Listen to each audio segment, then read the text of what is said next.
when you get into something like math, it's tied into more their expertise in that particular topic.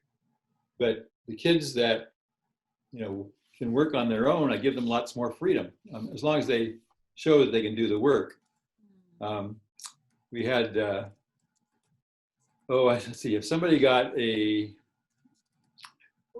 so first thing, all the math is individualized. So at the high school level, everybody's working at their own pace. There's a reason for that too with EFL, which it's not obvious to everybody, but math is extremely inefficiently taught usually.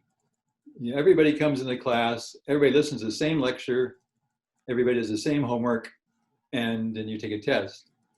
And what happens is that when the teacher gives the talk, there's a certain group in the class that don't even need the talk. They could just get it from the book, and the talk is just kind of a waste of time for them. But they're sitting there patiently waiting for the talk to get over. There's another group in the class that they can't understand the talk, and they listen to it and they still don't understand it, and they're still messed up. And then you have the middle group that might actually benefit from the talk. But so personalizing it means that everybody's at the level that they can work at currently and succeed at, and their pace is also set. Some kids learn faster than others, but the teacher's job is to modulate each person's progress. And then, of course,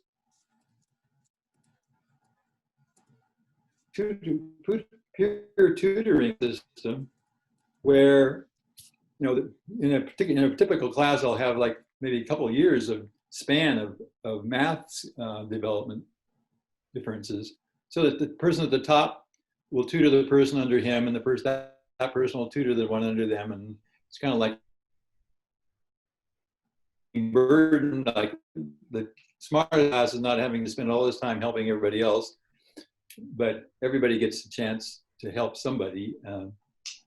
So that was another way of kind of modulating it with the kind of the skill level of the kids and the consciousness. But then also if somebody got an A on a test, I found out that if somebody's getting an A, it's a waste of their time to get tested every week, because they don't need to get tested every week. They're learning. I don't need that. So but if you got an A, your next test would be 3 weeks later. If you got a B, your next test was 2 weeks later. If you got a C, your next test was following week, or lower, because I needed to have closer touch with them. So all these things were just kind of different ways to tweak existing program to recognize the individual differences of the kids and to try to adjust it. I had this one boy come in, see if I can remember his name. It's not coming in right now.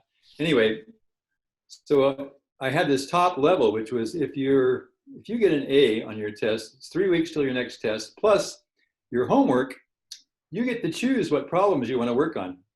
You look at the book and there's 30 problems there, and I just said, by the end of the week, I want you to turn in 120 problems or something like that. But you can choose which ones you want to do. So I had him with that, and he was just so good that I had to even expand it further. And he was just flying through the book. And he went through 2 years of math in 1 year that time. And then he went back to Germany the next year. He was kind of just a 1 year student for us. And he won a national prize in Germany. Wow.